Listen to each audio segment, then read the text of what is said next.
എന്റെ സ്ഥലം ഗുരുവായൂരാണെന്ന് ഒരുപാട് പേരുടെ ഒരു തോന്നലുണ്ട്. എന്റെ സ്ഥലം ഗുരുവായൂരല്ല, എന്റെ നാട് കാണിയമ്പലവും എന്റെ ചാനലല്ല. അതുകൂടെ ക്ലിയർ ചെയ്യാൻ വേണമെങ്കിൽ അങ്ങയുടെ ശബ്ദത്തിൽ മഹാഗണപതിയുടെ കഥ, മഹാഗണപതിക്ക് എങ്ങനെയാണ് മഹാഗണപതിയും മുരുകനും അതൊരുമിച്ച് പറയാം. 12 വർഷം കൂടുമ്പോൾ 4 വർഷം കൂടുമ്പോൾ അതിന്റെ ആവർത്തനങ്ങളിലായിട്ടാണ് ഇത് വരുന്നത്. 4ന്റെ ആവർത്തനങ്ങളായിട്ടാണ് ഇത് വരുന്നത്. ഇപ്പൊ 144 വർഷം കഴിഞ്ഞിട്ട് ഇനി നമുക്ക് അടുത്തൊരു മഹാകുംഭമേള കാണാൻ സാധിക്കൂ എന്നാണ് പറയുന്നത്. മനുഷ്യായുസിൽ കിട്ടുന്ന ഒരിക്കൽ മാത്രം കിട്ടുന്ന ഒരു വലിയ സൗഭാഗ്യമാണ് ഇപ്പോഴത്തെ കുംഭമേള. കുംഭമേളയെ കുറിച്ച് പ്രത്യേകിച്ച് മലയാളിക്കുള്ള ഒരു കൺസെപ്റ്റ് കുറച്ചു കാലം മുമ്പ് വരെ ലോജിക്ക് അറിയാമായിരിക്കും.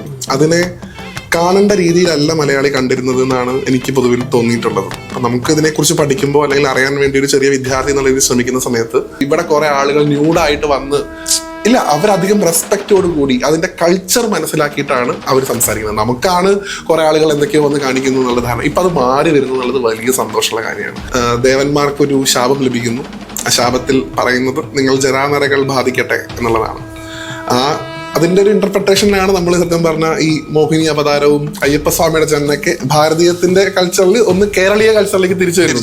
അത് നമുക്ക് വേറെ എവിടെ അയ്യപ്പന്റെ ജന്മൊന്നും അവിടെ നോർത്തിലൊന്നും കാണാൻ സാധിക്കില്ല, അങ്ങനത്തെ ഗ്രന്ഥങ്ങളൊന്നും കാണാൻ സാധിക്കില്ല. പാലാഴി മഥനത്തിലുണ്ടാവുന്ന ആദ്യത്തെ ബൈ പ്രൊഡക്റ്റ് എന്ന് പറയുന്നത് അമൃതല്ല, അത് കാളകൂടാണ്. കാളകൂടം വരുന്ന സമയത്ത് അതിനെതിരെ എങ്ങനെ നേരിടണമെന്ന് പകച്ചു നിൽക്കുമ്പോഴാണ് ഭഗവാൻ തന്നെ നേരിട്ട് പോയി അത് കുടിക്കുന്നത്. അതിനുശേഷം വരുന്നതൊക്കെ തന്നെ വളരെ നല്ല പ്രൊഡക്റ്റുകളാണ്. ഇപ്പൊ ദേവദാരു വരുന്നു, അല്ലെങ്കിൽ പാരിജാത വൃക്ഷം വരുന്നു, ആ കുതിര വരുന്നു. അമരമായിട്ടുള്ള ശക്തിയെക്കുറിച്ച് ബോധവാന്മാരാകാനുള്ള ഒരു സമയമാണ് അത്. ഏറ്റവും കൂടുതൽ നിൽക്കുന്ന ആ സമയത്ത് ആ തീർത്ഥത്തിൽ പോയി സ്നാനം ചെയ്യുന്നതിലൂടെ അമരരായി തീരാൻ സാധിക്കും എന്ന് പറയുന്നു. അതുമായിട്ട് ബന്ധപ്പെട്ട് ഈ ഓരോ പ്രദേശങ്ങളിലുള്ള അഖാഡയിലുള്ള സന്യാസിമാർക്ക് വിധിക്കപ്പെട്ടിട്ടുള്ളതാണ് യഥാർത്ഥത്തിൽ ഈ സ്നാനം. നമസ്കാരം. അബാക് മീഡിയയിൽ ഇന്ന് നമ്മളോടൊപ്പം ഉള്ളത് വ്യാസനാണ്. നമസ്തേ. നമസ്തേ. വീണ്ടും വ്യാസൻ എന്ന് പറയുന്നതായിരിക്കും ശരിയെന്ന് തോന്നുന്നു. സന്തോഷം. 2 തവണ സ്റ്റുഡിയോയിലേക്ക് വന്നപ്പോഴും നേരിട്ട് കാണാൻ പറ്റിയില്ല. ഞാൻ വിജയെ കാണണമെന്ന് എനിക്ക് വലിയ ആഗ്രഹമായിരുന്നു, ഇന്നാണ് സാധിച്ചത്. നിരന്തരം ഞാൻ വിളിച്ച് ശല്യപ്പെടുത്തിക്കൊണ്ട് ഇങ്ങോട്ട് വരാന്ന് പറയുമ്പോൾ ഇപ്പോൾ ഒരു ഫാമിലി പോലെ ഫീൽ ചെയ്യുന്ന ഒരു സ്പേസ് ആണ്. കുറച്ചുകൂടെ കംഫർട്ടബിൾ ആണ് സംസാരിക്കാൻ. അതുകൊണ്ട് അബാക്കിലേക്കുള്ള ഓരോ യാത്രയും അത്രയധികം ഇഷ്ടപ്പെടുന്ന ഒന്നാണ്. സന്തോഷം. വ്യാസൻജി, താങ്കളുടെ വീഡിയോകളിലൂടെ താങ്കളെ ഇഷ്ടപ്പെടുന്ന ഒരുപാട് പേരുണ്ട്. ഗുരുവായൂരപ്പൻ്റെ അനുഗ്രഹം. അതില് ഇത്രയൊക്കെ അടുത്തെങ്കിലും താങ്കളുടെ പേഴ്സണൽ ഡീറ്റെയിൽസ് ഒക്കെ ഞാൻ ഇന്നാണ് ഒന്ന് ചോദിച്ചത്. അപ്പൊ പ്രേക്ഷകർക്ക് എന്തായാലും ആരാണ് വ്യാസൻ എന്നറിയാൻ ഒരു താല്പര്യം ഉണ്ടാവും. വ്യാസൻ ആരാണെന്ന് ചോദിച്ചാൽ സാധാരണ ഒരു മനുഷ്യനാണ്, ഒരു ഗൃഹസ്ഥനാണ്. ഇപ്പം ഞാനൊരു ആത്മീയവാദിയോ അല്ലെങ്കിൽ സന്യാസിയോ ഒന്നുമല്ല. സാധാരണ നമ്മുടെ എല്ലാവരെയും പോലെ പ്രാരാബ്ധമൊക്കെ ആയി ജോലിയായി കുടുംബമായി ജീവിക്കുന്ന സാധാരണ ഒരാള്. അതിനിടയിൽ ഗുരുവായൂരപ്പൻ്റെ കഥകൾ പറയുന്ന അത്രയധികം ഇഷ്ടമായത് കൊണ്ട് അത് പറഞ്ഞു പോകുന്നു എന്ന് മാത്രം കരുതിയാൽ മതി. 1-2 കാര്യങ്ങൾ ഞാൻ ചോദിച്ചിട്ട് പൊതുവിൽ എല്ലാവരോടും പറയാം. ഒന്നാമത്തെ കാര്യം, ഈ എൻ്റെ സ്ഥലം ഗുരുവായൂരാണെന്ന് ഒരുപാട് പേരുടെ ഒരു തോന്നലുണ്ട്. എൻ്റെ സ്ഥലം ഗുരുവായൂരല്ല, എൻ്റെ നാട് പാലക്കാട് ജില്ലയിൽ മണ്ണാർക്കാട് എന്ന് പറയുന്ന സ്ഥലമാണ് എൻ്റെ സ്ഥലം. അച്ഛൻ, അമ്മ, അനിയൻ, വൈഫുണ്ട്. അനിയൻ്റെ വൈഫ്, പിന്നെ അച്ഛൻ്റെ പെങ്ങൾ, അമ്മായി, ഞങ്ങൾ എല്ലാവരുടെ ഒരു ഫാമിലിയാണ്. ഞാൻ ജോലി ചെയ്യുന്നത് ടെക്നോ പാർക്ക് ബേസ് ചെയ്തൊരു കമ്പനിയിലാണ്. അവിടെയാണ് ജോലി. അതിൻ്റെ ഇടയിൽ ആ സ്ഥാപനത്തിൻ്റെ കൂടെ വലിയ പിന്തുണ ഉള്ളത് കൊണ്ട് പ്രഭാഷണങ്ങളൊക്കെ ചെയ്യാൻ സാധിക്കുന്നു. അങ്ങനെയൊക്കെയാണ് എൻ്റെ ഒരു ചെറിയ ജീവിതം മുന്നോട്ട് പോയി. ടെക്കിയായ പ്രഭാഷകൻ. അതെ, ടെക്കിയായിട്ടുള്ള പ്രഭാഷകൻ അങ്ങനെ പറയാം. അല്ല, ഞാൻ നമ്മൾ തമ്മിൽ പരിചയപ്പെടുത്തിയ പാർത്ഥനോടാണ് ഞാൻ ചോദിച്ചത്. ഇദ്ദേഹത്തിന് ഈ പ്രഭാഷണവും ഈ വീഡിയോസ് ഒക്കെ കാണാറുണ്ടല്ലോ, അപ്പൊ സ്വാഭാവികമായിട്ടും യൂട്യൂബർ ആണോ? അപ്പം എന്നോട് ഇപ്പോഴല്ല കേട്ടോ, പരിചയപ്പെടുന്ന സമയത്ത് അപ്പൊ പറഞ്ഞ് അല്ല, അദ്ദേഹം ടെക്കിയാണ്, അതിനൊപ്പമാണ് ഇത് ചെയ്യുന്നത് എന്ന് പറഞ്ഞു. എന്തായാലും ഈശ്വരന്റെ എല്ലാ അനുഗ്രഹങ്ങളും അങ്ങേക്കും അങ്ങയുടെ കുടുംബത്തിനും ഉണ്ടാകട്ടെ. ഇപ്പം ഇൻസ്റ്റാഗ്രാം തുറന്നാൽ അത് എന്റെ ഫീഡിന്റെ പ്രശ്നമാണോ എന്നറിയില്ല, വ്യാസൻ എന്ന് പറയുന്ന ആളെ കാണാത്ത ഒരു ദിവസം പോലും ഇല്ല. നമ്മുടെ ചാനൽ മാത്രമല്ല, മറ്റു പല ചാനലുകളിലും അങ്ങയുടെ സ്വന്തം ചാനലുകളിലും ഒക്കെ ആയിട്ട് പല ചാനലുകളിലായിട്ടൊക്കെ. എന്റെ ചാനലല്ല, അതുകൂടെ ക്ലിയർ ചെയ്യാൻ വേണമെങ്കിൽ എന്റെ സുഹൃത്തിന്റെ വലിയ കാലത്തൊരു സ്വപ്നമാണ്, സംരംഭമാണ്. ഞാൻ അതിന്റെ കൂടെ എപ്പോഴും അദ്ദേഹം എനിക്ക് ഏറ്റവും അടുത്തൊരു സുഹൃത്തായതുകൊണ്ട് ഒപ്പം നിൽക്കുന്നതേ ഉള്ളൂ. അദ്ദേഹത്തിന്റെ പേര് കൂടി പറഞ്ഞു പോകുന്നു. ശ്രീജിത്ത് എന്നാണ് അദ്ദേഹത്തിന്റെ പേര്. അദ്ദേഹത്തിന്റെ ഒരു മിഷനാണ് ആനയമ്പലം. അതിലൂടെയാണ് ഇപ്പൊ ഞാനിവിടെ ഇരിക്കുന്നുണ്ടെങ്കിൽ പോലും അദ്ദേഹമാണ് അതിന് കാരണം. പറയാതിരിക്കാൻ നിർത്തില്ല. എല്ലാത്തിനും അതിന്റെ കാരണമുണ്ട്. അതെ അതെ.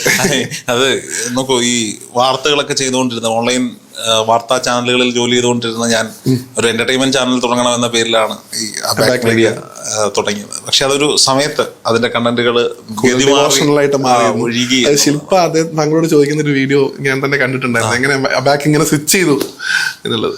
അത് സംഭവിച്ചു പോയതാണ്. സംഭവിക്കാനുള്ളതിനെ ഒന്നും നമുക്ക് തടഞ്ഞു നിർത്താൻ പറ്റില്ല. അപ്പം എന്തായാലും ആളുകൾക്ക് കൂടുതൽ ഭഗവാനുമായി ബന്ധപ്പെട്ട കഥകൾ കേൾക്കാൻ എപ്പോഴും താല്പര്യമാണ്. അങ്ങയുടെ ഗുരുവായൂരപ്പൻ കഥകളും ഉണ്ണിക്കണ്ണൻ ലീലകളും ഒക്കെ ഒരുപാട് കേട്ടിട്ടുണ്ട്. ഞാനിന്ന് അതിൽ നിന്ന് ഒന്ന് മാറ്റി ഇപ്പോ മഹാകുംഭമേള നടക്കുകയാണ്. പ്രയാഗ്രാജ് ആകെ സോഷ്യൽ മീഡിയയിൽ നിറയുകയാണ്. മലയാളിക്ക് ഇപ്പോ ഈ കുംഭമേളയോടൊക്കെ ഒരു വല്ലാത്ത അഭിനിവേശം വന്നിട്ടുണ്ട്. ഞാൻ പോലും കഴിഞ്ഞ ദിവസം ഒരു ഇന്റർവ്യൂവിൽ പറഞ്ഞു ഞാൻ ആഗ്രഹിക്കുന്നുണ്ട് ഒന്ന് പോകാൻ. പോയി വന്ന ഒരാൾ പറഞ്ഞു പോകുന്നെങ്കിൽ പറയൂ, ഞാനും കൂടെ വരാൻ, നമുക്ക് ഒരുമിച്ച് പോകാമെന്ന് പറഞ്ഞു. കുംഭമേളയുടെ കഥ. കുംഭമേളയുടെ കഥ പറയുന്നത് ഇപ്പൊ അലഹബാദ് എന്ന പ്രയാഗ്രാജിൽ ഇപ്പൊ നടന്നുകൊണ്ടിരിക്കുന്നത് കുംഭമേളയല്ല, അത് മഹാകുംഭമേളയാണ്. കുംഭമേള നടക്കുന്നത് പ്രധാനമായിട്ടും 4 സ്ഥലങ്ങളിലാണ്. ഒന്ന് അലഹബാദ് അല്ലെങ്കിൽ പ്രയാഗ്രാജ്, ഹരിദ്വാറിൽ നടക്കുന്നുണ്ട്, ഉജ്ജയിനിയിൽ നടക്കുന്നുണ്ട്, നാസിക്കിൽ നടക്കുന്നുണ്ട്. ഈ 4 സ്ഥലങ്ങളിലാണ് 12 വർഷം കൂടുമ്പോൾ 4 വർഷം കൂടുമ്പോൾ അതിന്റെ ആവർത്തനങ്ങളിലായിട്ടാണ് ഇത് വരുന്നത്. 4ന്റെ ആവർത്തനങ്ങളായിട്ടാണ് ഇത് വരുന്നത്. ഇപ്പൊ 144 വർഷം കഴിഞ്ഞിട്ട് ഇനി നമുക്ക് അടുത്തൊരു മഹാകുംഭമേള കാണാൻ സാധിക്കൂ എന്നാണ് പറയുന്നത്. മനുഷ്യായുസ്സിൽ കിട്ടുന്ന ഒരിക്കൽ മാത്രം കിട്ടുന്ന ഒരു വലിയ സൗഭാഗ്യമാണ് ഇപ്പോഴത്തെ കുംഭമേള. കുംഭമേളയുടെ കഥയ്ക്ക് മുമ്പായിട്ട് കുംഭമേളയെ കുറിച്ച് പ്രത്യേകിച്ച് മലയാളിക്കുള്ള ഒരു കൺസെപ്റ്റ് കുറച്ചു കാലം മുമ്പ് വരെ രുചിക്ക് അറിയാമായിരിക്കും. അതിനെ കാണേണ്ട രീതിയിലല്ല മലയാളി കണ്ടിരുന്നത് എന്നാണ് എനിക്ക് പൊതുവിൽ തോന്നിയിട്ടുള്ളത്. അപ്പം നമുക്ക് ഇതിനെക്കുറിച്ച് പഠിക്കുമ്പോൾ അല്ലെങ്കിൽ അറിയാൻ വേണ്ടി ഒരു ചെറിയ വിദ്യാർത്ഥി എന്നുള്ള രീതിയിൽ ശ്രമിക്കുന്ന സമയത്ത് കൂടുതൽ കണ്ടിരുന്നത് കുറെ ആളുകൾ വിവസ്ത്രരായിട്ട് വന്നിരിക്കുന്ന അവരുടെ ഒരു ഒത്തുകൂടാനുള്ള ഒരു സ്ഥലമായി അതിനെ ഒരു പരിഹാസ കാഴ്ചയായിട്ട് കാണുന്ന ഒരു രീതി ഉണ്ടായിരുന്നു. അത് ചില രാഷ്ട്രീയപരമായിട്ടുള്ള നീക്കങ്ങളൊക്കെ ചിലപ്പോൾ അതിന് പുറകിലുണ്ടായിരിക്കാം, അതിലേക്കൊന്നും ഞാൻ പോകുന്നില്ല. പക്ഷേ യുനെസ്കോ പോലും അംഗീകരിച്ചിട്ടുള്ള, അല്ലെങ്കിൽ നേരത്തെ ഇവിടെ തന്നെ അതിഥിയായിട്ടുള്ള റാംജി പറഞ്ഞതുപോലെ biggest man show on earth എന്ന് പറയുന്ന, അപ്പം പുറത്ത് നമ്മൾ എത്രയൊക്കെ ഈ ഭാരതീയ സങ്കല്പങ്ങളെ വികലമായി ചിത്രീകരിക്കാൻ ശ്രമിക്കുന്നു എന്ന് പറയുന്ന വൈദേശിക ശക്തികൾ പോലും ബഹുമാനത്തോടു കൂടി കാണുന്ന ഒന്നാണ് യഥാർത്ഥത്തിൽ കുംഭമേള എന്ന് പറയുന്നത്. അല്ലാതെ അവരിവിടെ വരുന്നത് വിവസ്ത്രരായിട്ടുള്ള ആൾക്കാരെ കാണാൻ വേണ്ടിയിട്ടോ എവിടെയെങ്കിലും ലോജിക്ക് കാണാൻ സാധിക്കും. ഒരു ഇന്റർനാഷണൽ മീഡിയ നോക്കൂ, ഇവിടെ കുറെ ആളുകൾ ന്യൂഡായിട്ട് വന്ന് ഇല്ല, അവരധികം റെസ്പെക്റ്റോട് കൂടി അതിന്റെ കൾച്ചർ മനസ്സിലാക്കിയിട്ടാണ് അവർ സംസാരിക്കുന്നത്. നമുക്കാണ് കുറെ ആളുകൾ എന്തൊക്കെയോ വന്ന് കാണിക്കുന്നു എന്നുള്ള ധാരണ. ഇപ്പൊ അത് മാറി വരുന്നു എന്നുള്ളത് വലിയ സന്തോഷമുള്ള കാര്യമാണ്. അതിന് രോജിയൊക്കെ പോലെയുള്ള നിരവധിയായിട്ടുള്ള ഗുരുക്കന്മാർ ശ്രമിക്കുന്നത്, സോഷ്യൽ മീഡിയയിൽ കൂടെ ആണെങ്കിലും അതിന്റെ കൃത്യമായിട്ടുള്ള അവയർനെസ് കൊടുക്കുന്നത് ഒരു പരിധി വരെ വലിയ കാരണം വന്നിട്ടുണ്ട്. പിന്നെ ഇന്നത്തെ യുവാക്കൾ കുറച്ചുകൂടെയൊക്കെ ഇതിനോട് താല്പര്യം കാണിക്കുന്നവരാണെന്ന് എനിക്ക് തോന്നിയിട്ടുണ്ട്. എന്തായാലും ആ നല്ല മാറ്റത്തെ ഉൾക്കൊള്ളുക എന്നുള്ളതാണ് ഇന്നത്തെ സമൂഹം ചെയ്യേണ്ടതെന്നാണ് ഞാൻ കരുതുന്നത്. കുംഭമേളയുടെ കഥ അതില്ല വളരെയധികം ഫെമിലിയർ ആണെങ്കിൽ പോലും പറഞ്ഞു പോവാം. പാലാഴി മന്ദനം കഥ എല്ലാവർക്കും പരിചയമുള്ളതാണ്. ദേവന്മാർക്കൊരു ശാപം ലഭിക്കുന്നു. ആ ശാപത്തിൽ പറയുന്നത് നിങ്ങൾ ജരാനരകൾ ബാധിക്കട്ടെ എന്നുള്ളതാണ്. അതിന്റെ ഒരു ഇന്റർപ്രിട്ടേഷനിലാണ് നമ്മൾ സത്യം പറഞ്ഞ ഈ മോഹിനി അവതാരവും അയ്യപ്പസ്വാമിയുടെ ജന്മൊക്കെ ഭാരതീയത്തിന്റെ കൾച്ചറിൽ ഒന്ന് കേരളീയ കൾച്ചറിലേക്ക് തിരിച്ചു വരുന്നു. അത് നമുക്ക് വേറെ എവിടെ അയ്യപ്പന്റെ ജന്മൊന്നും അവിടെ നോർത്തിലൊന്നും കാണാൻ സാധിക്കില്ല, അങ്ങനത്തെ ഗ്രന്ഥങ്ങളൊന്നും കാണാൻ സാധിക്കില്ല. പക്ഷെ അവിടെ കൂടുതലായിട്ട് ഈ കഥയ്ക്കാണ് പ്രാധാന്യം. അതായത് ഈ കുംഭമേള നടക്കുന്ന ഈ ഭാഗമായിട്ടുള്ള കഥ, അതായത് ഈ പാലാഴി മഥനത്തിലുണ്ടാവുന്ന ആദ്യത്തെ ബൈ പ്രൊഡക്റ്റ് എന്ന് പറയുന്നത് അമൃതല്ല, അത് കാളകൂടം. കാളകൂടം വരുന്ന സമയത്ത് അതിനെതിരെ എങ്ങനെ നേരിടണമെന്ന് പകച്ചു നിൽക്കുമ്പോഴാണ് ഭഗവാൻ തന്നെ നേരിട്ട് പോയി അത് കുടിക്കുന്നത്. അതിനുശേഷം വരുന്നതൊക്കെ തന്നെ വളരെ നല്ല പ്രൊഡക്റ്റുകളാണ്. ഇപ്പൊ ദേവദാരു വരുന്നു, അല്ലെങ്കിൽ പാരിജാത വൃക്ഷം വരുന്നു, ആ കുതിര വരുന്നു, ചേസസ് വരുന്നു, അങ്ങനെ കുറെ എണ്ണം വരുന്നുണ്ട്. ഇതിൽ അവസാനമാണ് ഭഗവാൻ മഹാവിഷ്ണുവിന്റെ തന്നെ സ്വരൂപമായിട്ടുള്ള ധന്വന്തരി മൂർത്തി അമൃത കലശമായിട്ട് വരുന്നത്. ഈവൻ ലക്ഷ്മി പോലും പാലാഴി മഥനത്തിൽ നിന്നാണ് തിരിച്ചു വരുന്നതാണ്. അപ്പോഴാണ് ഭഗവതി ഭഗവാനെ വിവാഹം കഴിക്കുകയൊക്കെ ചെയ്യുന്നത്, ഗുരുവായൂരപ്പനെ. അങ്ങനെ വന്ന ധന്വന്തരിയുടെ കയ്യിലുള്ള അമൃത കലശം, ഈ അമൃത കലശം കിട്ടിയ സമയത്ത് തന്നെ അസുരന്മാർക്ക് ഇതിനോട് മോഹം ഉണ്ടാവുകയും അവർ തട്ടിപ്പറച്ച് ഓടി എന്നാണല്ലോ പറയുന്നത്. ആ സമയത്താണ് ഭഗവാന്റെ മോഹിനി വേഷം ഉണ്ടാവുകയും അവരിൽ നിന്ന് രാഹുവിനെ വധിച്ച് ഭഗവാൻ അത് വീണ്ടെടുക്കുകയും ചെയ്യുന്നത്. അതിന്റെ ഇടയിൽ ഇന്റർപ്രറ്റ് ചെയ്തൊരു കഥ പറയുന്നത് ഗരുഡൻ ഈ അമൃത കുംഭം ഏന്തി പറന്നു മുകളിലേക്ക് എന്നാണ്. അങ്ങനെ പറന്ന സമയത്ത് പ്രധാനപ്പെട്ട 4 തീർത്ഥ സ്നാനങ്ങളിൽ ഈ പറയുന്ന അമൃതന്റെ തുള്ളികൾ വീണു എന്നാണ് പറയുന്നത്. അതിലൊന്നാണ് നമ്മളിപ്പോൾ പറഞ്ഞ പ്രയാഗ്രാജ്, ഒരെണ്ണം നേരത്തെ പറഞ്ഞ പോലെ ഉജ്ജയിൻ, നാസിക്, ഹരിദ്വാർ. ഈ 4 ഇതിന്റെ തുള്ളികൾ വീണിട്ടുണ്ട്. ഈ തുള്ളികൾ വീണ സമയങ്ങൾ ഇതിനെ കണക്കാക്കിയിട്ടാണ് കുംഭമേള നടക്കുന്നത്. അപ്പൊ പ്രധാനമായിട്ടും ഈ തീർത്ഥസ്നാനങ്ങളിൽ ആ സമയത്ത് സ്നാനം ചെയ്യുന്നതിലൂടെ അമൃതിന്റെ ഒരു ഈ പറയുന്ന അമരത്വം എപ്പോഴും നമുക്ക് വലിയ ഒരു അതിൽ മരണത്തിൽ നിന്നുള്ള മുക്തിയല്ല അമരത്വം എന്നാണ് ഞാൻ കരുതുന്നത്. നമ്മളെ തന്നെ തിരിച്ചറിയാനും അമരമായിട്ടുള്ള ശക്തിയെക്കുറിച്ച് ബോധവാന്മാരാകാനുള്ള ഒരു സമയമാണ്. അത് ഏറ്റവും കൂടുതൽ നിൽക്കുന്ന ആ സമയത്ത് ആ തീർത്ഥത്തിൽ പോയി സ്നാനം ചെയ്യുന്നതിലൂടെ അമരരായി തീരാൻ സാധിക്കും എന്ന് പറയുന്നു. അതുമായിട്ട് ബന്ധപ്പെട്ട് ഈ ഓരോ പ്രദേശങ്ങളിലുള്ള അഖാഡയിലുള്ള സന്യാസിമാർക്ക് വിധിക്കപ്പെട്ടിട്ടുള്ളതാണ് യഥാർത്ഥത്തിൽ ഈ സ്നാനം. ഇന്നിപ്പോൾ അത് വളരെയധികം അക്സെപ്റ്റൻസ് കിട്ടി എല്ലാവരും പോയി കുളിക്കുന്നുണ്ട്. നല്ല കാര്യം, അങ്ങനെ തന്നെ സംഭവിക്കട്ടെ. ഇതാണ് അതിൻ്റെ ഒരു ചെറിയ കഥ. അപ്പോൾ ഈ അമൃതിന്റെ സാന്നിധ്യം ഇവിടെയൊക്കെ ഉണ്ടാവും. അമൃതിന്റെ ആ ഒരു എഫക്റ്റ് നമുക്ക് കിട്ടാൻ വേണ്ടിയിട്ടാണ് നടക്കുന്നത്. എനിക്കൊന്ന് 75 ദിവസമാണ് അതിന്റെ ഡ്യൂറേഷൻ. ശിവരാത്രി ദിവസമാണ് അവസാനത്തെ സ്നാനം വരുന്നത്. പോകുന്നുണ്ടോ? സാധിക്കുമെങ്കിൽ ഗുരുവായൂരപ്പനെ അനുഗ്രഹിച്ച് പോകാനെന്ന് കരുതുന്നുണ്ട്. നോക്കട്ടെ. അത് എല്ലാ മലയാളികളുടെയും മനസ്സിൽ വെറുതെയെങ്കിലും മീൻസ് ഭക്തിയുടെ ഇതിലല്ല, അത് കാണാനെങ്കിലും പോകണമെന്ന് ആഗ്രഹിക്കാത്ത ഒരാളുമില്ല.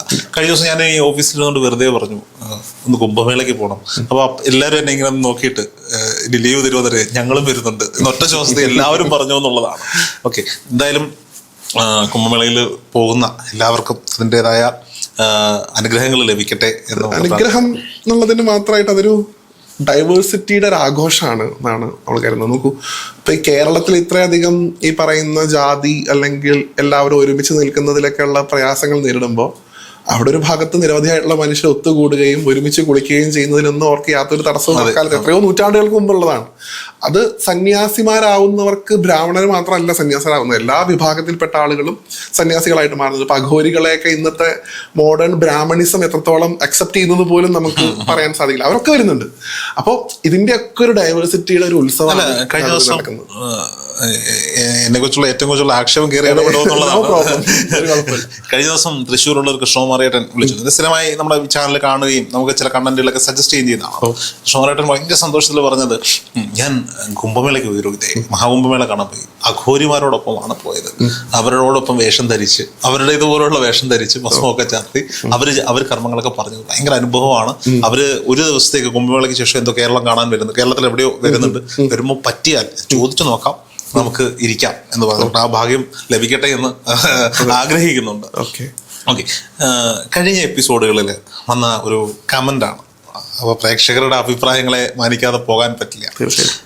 അങ്ങയുടെ ശബ്ദത്തിൽ മഹാഗണപതിയുടെ കഥ, മഹാഗണപതിക്ക് എങ്ങനെയാണ് ആനത്തല ഉണ്ടായത് എന്ന കഥ കേട്ടാൽ കൊള്ളാമെന്ന് ഒരാൾ. വളരെ എന്താ പറയുക, ഫെമിലിയർ ആയിട്ടുള്ള കഥയാണ്.